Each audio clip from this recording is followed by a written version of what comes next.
Masih punya nama besar, jutaan penggemar, dan ketenaran yang dulu membuat seluruh dunia histeris.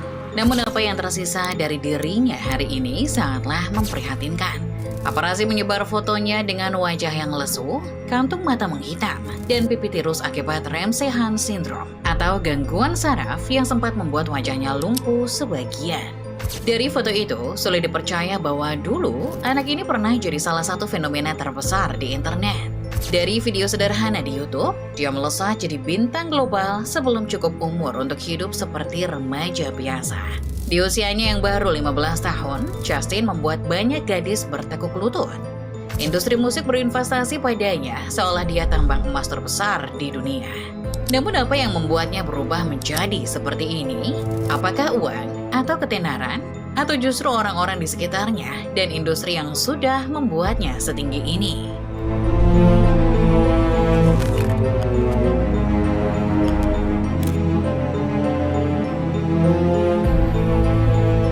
Sebelum namanya mengguncang panggung musik dunia, Justin Bieber hanyalah bocah normal dari Stratford, sebuah kota kecil yang damai di Kanada. Lahir dari keluarga kecil yang kurang harmonis, Justin hanya dibesarkan oleh ibunya yang kesulitan dalam ekonomi dan tumbuh di lingkungan yang jauh dari gemerlap industri pop. Meski begitu, musik sudah menjadi teman dekatnya sejak kecil. Drum, piano, gitar, bahkan trompet ia coba mainkan dengan penuh semangat. Seolah dia sendiri tahu bahwa dia memiliki bakat alami dalam tempo dan nada suara. Justin bahkan rajin ikut lomba menyanyi sejak kecil. Untuk apresiasi kecil, sang ibu sering mengunggah video latihan dan performa manggung Justin ke YouTube untuk dilihat teman dan keluarga yang tidak bisa datang saat Justin tampil. Tapi pada masa itu, YouTube baru saja muncul sebagai tempat berbagi video dan banyak orang mulai mencobanya meski belum ada sistem algoritma seperti sekarang. Anehnya, rekaman sederhana Justin justru ditonton banyak orang. Hingga akhirnya pada tahun 2008, seorang manajer musik bernama Scooter Braun menemukan video tersebut ketika Justin baru berusia 13 tahun. Sang ibu tahu tentang resiko dari atensi yang didapatkan anaknya. Ia takut anaknya kehilangan masa kecil dan terjebak tekanan industri, sehingga beliau secara sengaja menghiraukan pesan-pesan yang datang untuk membawa Justin ke industri yang lebih besar. Tapi, Braun tidak bisa menerima penolakan sebagai jawaban. So I thought, man, there needs to be a kid who sings great angelic songs the way Michael Jackson did, because that angelic voice will make you believe in love again before you got jaded. So I had this idea of who that kid was, and that's when I saw Justin, I'm like, that's the kid. Braun lalu mencoba menghubungi ibu Justin dan mengajak sang bocah ke Atlanta untuk melakukan rekaman contoh yang biasanya dipakai untuk menunjukkan potensi menyanyinya ke orang-orang industri. Pertemuan Justin dengan Usher di Atlanta menjadi titik balik besar. Usher tidak hanya memberi dukungan sebagai senior, ia membukakan jalan ke industri musik internasional.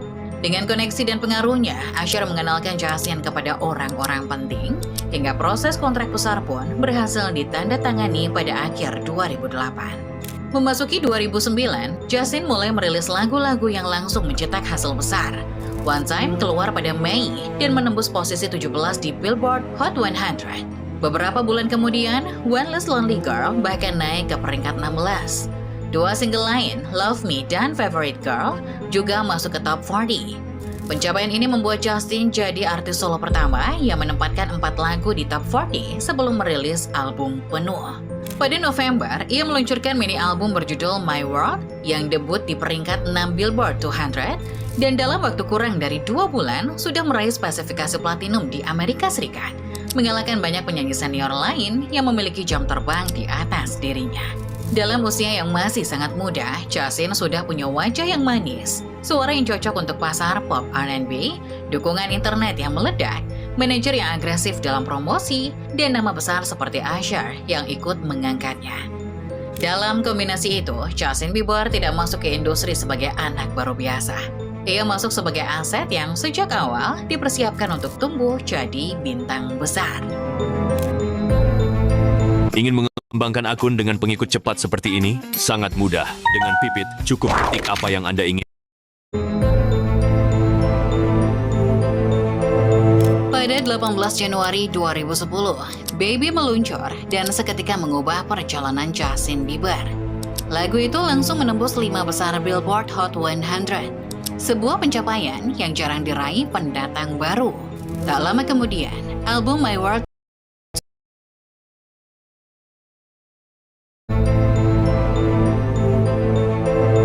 pada 18 Januari 2010, Baby meluncur dan seketika mengubah perjalanan Justin Bieber. Lagu itu langsung menembus 5 besar Billboard Hot 100, sebuah pencapaian yang jarang diraih pendatang baru. Tak lama kemudian, album My World 2.0 debut di posisi pertama Billboard 200 dengan penjualan sekitar 283.000 kopi hanya dalam sepekan.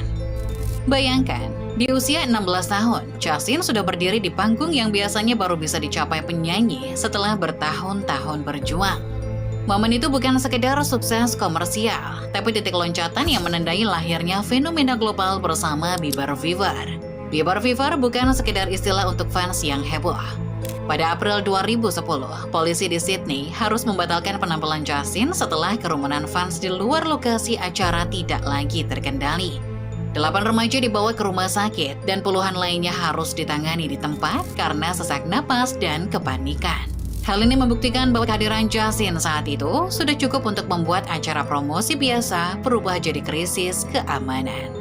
Namun industri musik langsung melihat fenomena ini sebagai kesempatan. Saat histeria sedang naik, tim Justin langsung mengumumkan tur konser bertajuk My World.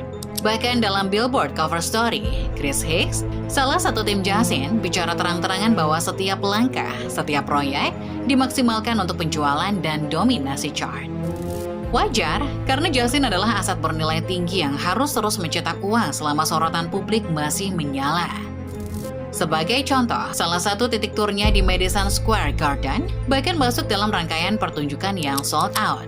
Karena faktor-faktor tersebut, tahun 2010 sukses menjadi tahun penaklukan dunia bagi Justin Bieber. Tapi di balik gemerlap itu, banyak orang yang lupa bahwa Justin hanya seorang remaja biasa. Masa-masa yang seharusnya dia gunakan untuk bermain dan bersosialisasi digantikan dengan tuntutan kebutuhan industri, media, dan promotor.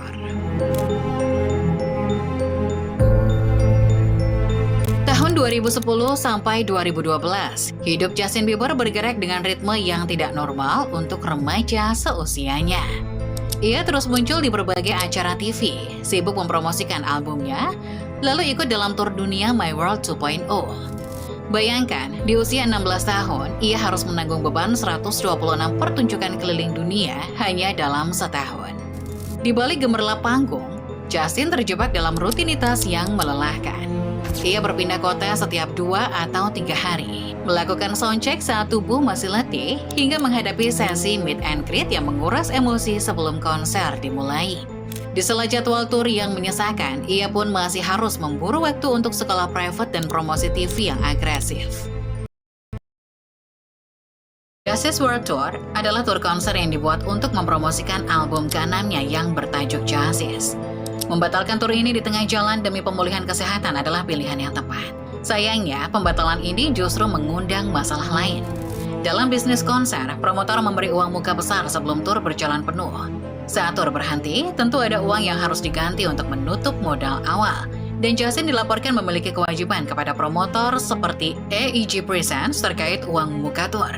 Untuk menutup beban itu, ia bahkan disebut mendapat bantuan dari Scooter Braun, manajer sekaligus sahabat dekat Justin. Namun situasi tersebut justru memicu ketegangan dan merusak hubungan yang telah mereka bangun selama bertahun-tahun. Diduga karena tekanan finansial yang begitu besar, pada Desember 2022, Justin mengambil langkah besar dengan menjual katalog musiknya senilai sekitar 200 juta dolar Amerika Serikat.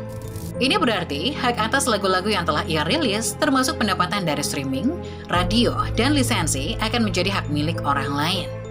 Untuk artis seusianya, keputusan ini jelas tidak wajar. Karena biasanya, artis akan menjual katalog musik mereka di usia senior. Konflik dengan Scooter berlanjut hingga 2025 dan berujung pada uang damai sekitar 31,5 juta Amerika Serikat. Sekitar 26 juta dolar berkaitan dengan uang muka Justice Tour yang telah ditutup ke AEG.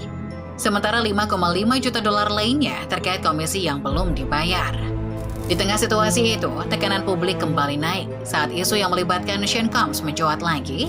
Nama Justin ikut terseret dalam berbagai spekulasi. Video-video lama kembali beredar dan sikap Justin yang makin tertutup langsung jadi bahan pembicaraan di internet.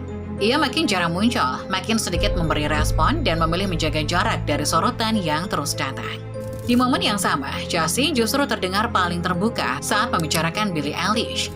Ia mengatakan bahwa Billie mengingatkannya pada dirinya sendiri di awal karir. Masih sangat muda, labil, dan mudah disetir. Ia tidak ingin Billie mengalami tekanan yang sama dan ingin Billie tahu bahwa ia bisa meminta bantuan kapan saja.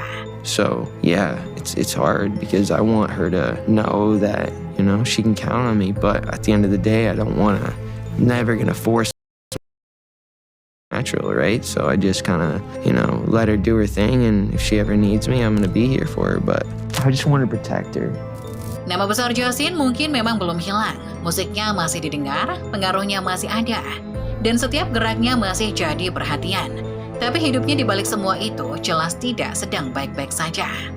Kalau hari ini Justin Bieber terlihat berbeda dari sosok yang dulu dikenal dunia, itu bukan perubahan yang datang tiba-tiba. Semua ini punya jejak yang panjang, dan jejak itu membawa